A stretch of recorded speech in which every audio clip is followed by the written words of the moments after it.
تو وہ بھی جان کر، اللہ تعالیٰ کی شان کو پہچان کر، یعنی کہ اگر کوئی ہلاک ہو رہا ہے تو اسے اس بات کا پتہ چل رہا ہو کہ یہ ہلاکت اسے، یہ عذاب جو ہے، یہ جنگ جو ہے اس پر جو لاگو کی گئی ہے یہ اللہ کی طرف سے ہے، وہ اس وقت بھی اللہ کو جان کے اس دنیا سے جائے، اور اگر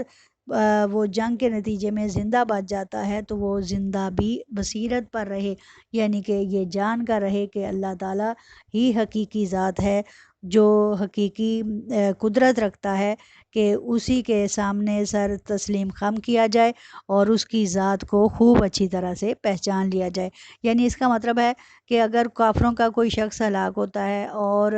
کوئی زندہ رہ جاتا ہے تو وہ ان دونوں صورتوں میں جان رکھے کہ کوئی ایسی طاقت موجود ہے کہ جس نے انہیں ہلاک کیا، وہ اللہ کو جان کر اس دنیا سے جائیں، اور اگر وہ زندہ رہیں تو بھی یہ جان رکھیں کہ کوئی ایسی طاقت ہے جو مسلمانوں کے ساتھ ہے، اور وہ حق کو پہچان جائیں کہ اصل میں حق ہے کیا، اور حق یقیناً اسلام تھا، حق یقیناً مسلمان ہیں۔ وَإِنَّ اللَّهُ وَإِنَّ اللَّهَ اور بے شک اللہ تعالیٰ، لا ضرور، سمیع، سننے والا، علیم، جاننے والا ہے۔ اور پھر یہاں ہے کہ کچھ شک نہیں کہ بے شک اللہ تعالیٰ ہر قسم کی بات سنتا اور جانتا ہے، کوئی بھی چیز اس کی سماعت سے، کوئی بھی چیز اس کے علم سے باہر نہیں ہے، سب سے زیادہ سمیع علیم میرے اللہ کی ذات ہے۔ از جب یوری کا ہم، جب وہ دکھاتا تھا، ہم و از یوری کا ہم اللہ، اور جب وہ تمہیں دکھاتا تھا ان کو اللہ، فی منامی کا تمہارے خواب میں، اور جب وہ دکھاتا تھا اللہ تمہارے خواب میں ان کو قلیلاً، تھوڑا کر کے، یعنی کہ اللہ تعالیٰ نے کافروں کی اتنی بڑی تعداد کو مسلمانوں کی ایک خوابوں میں تھوڑا کر کے دکھایا۔ اور ایک روایت میں ہے کہ نبی کریم صلی اللہ علیہ وآلہ وسلم کو تھوڑا کر کے دکھایا، اور پھر آپ صلی اللہ علیہ وسلم کو تسلی دی کہ آپ اپنے صحاب کو فرما دیجئے کہ وہ تھوڑے تعداد میں ہیں، پریشان نہ ہو، اور پھر اللہ تعالیٰ نے واقع ہی مسلمانوں کو کفار کی تعداد کم کر کے دکھائی، جس کا مقصد کیا تھا؟ اللہ تعالیٰ کیا فرماتے ہیں؟ وَلَوْ أَرَاكَهُمْ، اور اگر وہ دکھاتا تمہیں ان کو کثیراً زیادہ کر کے، لا تو ضرور فشل تم پست ہمت ہو جاتے، تو تم ضرور اپنا دل چھوڑ جاتے، ہمت چھوڑ جاتے، ولا تنازعتم، اور تم ضرور جھگڑا کرتے، فی الامر، اس کام میں، ولیکن اللہ سلم، لیکن اللہ نے تجھے بچا لیا، ولیکن اللہ، اور لیکن اللہ نے سلم، بچا لیا، یعنی کہ اللہ تعالیٰ نے کافروں کو مسلمانوں کے خوابوں میں تھوڑا کر کے دکھایا،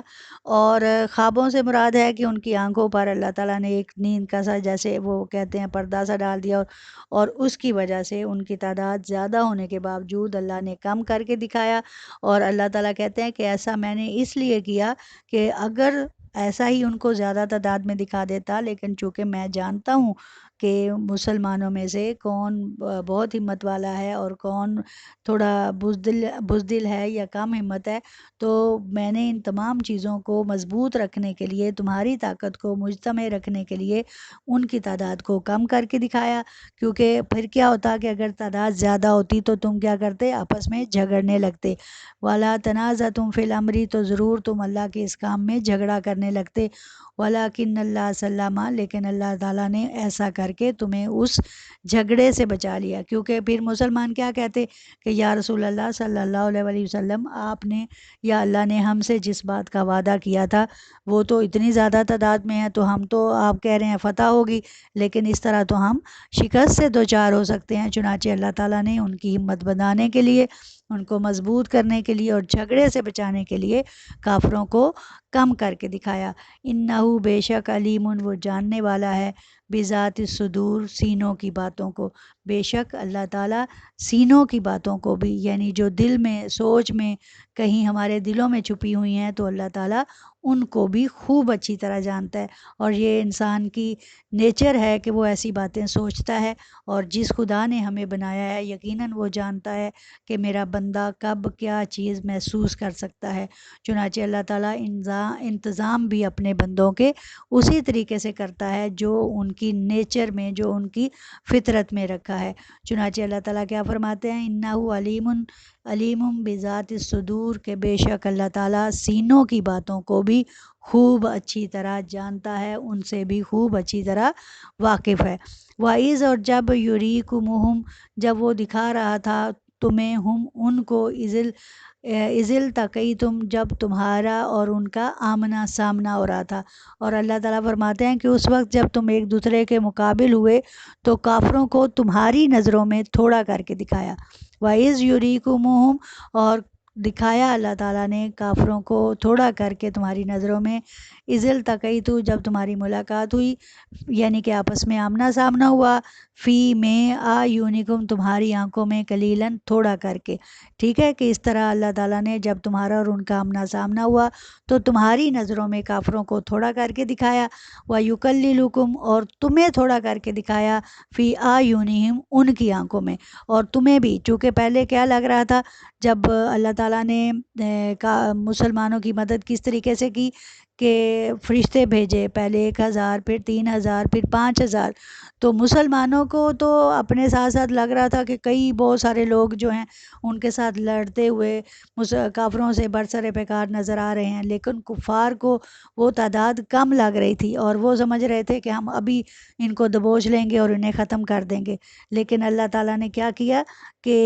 وَيُكَلِّلُكُمْ اور تمہیں کم کر کے دکھایا، فی اعینہم ان کی آنکھوں میں، یعنی کہ دونوں صورتوں میں یہ ایک پردہ ڈال دیا تاکہ دونوں ہی کسی طور میدان جنگ سے بھاگ نہ سکیں اور بہادری اور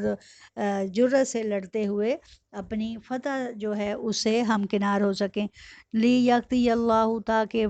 پورا کر سکے اللہ، امراً کام، کانا ہے مفعولاً جو پورا ہو کر رہنے والا، کیونکہ اللہ تعالیٰ کا ایسا کرنے کا مقصد کیا تھا کہ جو خود کام خدا کو منظور تھا اس کو وہ کر ڈالے، لیَقْضِیَ اللہ تاکہ وہ کر دے، امراً کام، کانا مفعولا جو کہ ہو کر رہنے والا تھا، وَإِلَى اللّہ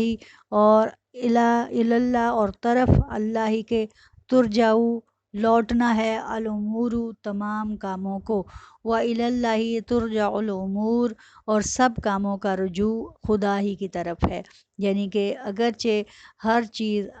جو ہے دنیا میں جو بھی ہے اس نے آنا ہے اور پھر ان تمام چیزوں کا رجوع جو ہے وہ اللہ ہی کی طرف ہونا ہے، یعنی اس کا مطلب ہے کہ ایک دن یہ تمام دنیا جو سجائی گئی ہے اس کا خاتمہ ہونا ہے، اور اسی لیے ہم یہ آیت پڑھتے ہیں انا للہ و انا الیہ راجعون، کہ بے شک ہر چیز اللہ کے لیے ہے اور ہر چیز اسی کی طرف لوٹ جائے گی، چنانچہ اللہ تعالیٰ تمام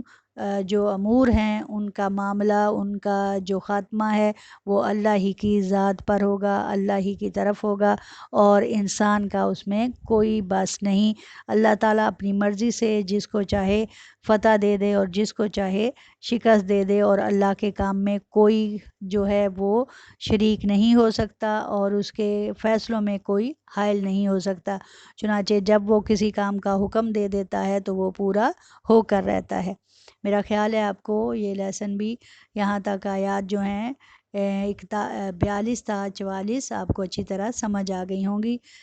اگر آپ کو کسی لفظ کے سمجھنے میں کوئی مسئلہ ہوا ہے تو آپ مجھ سے بات کر سکتے ہیں،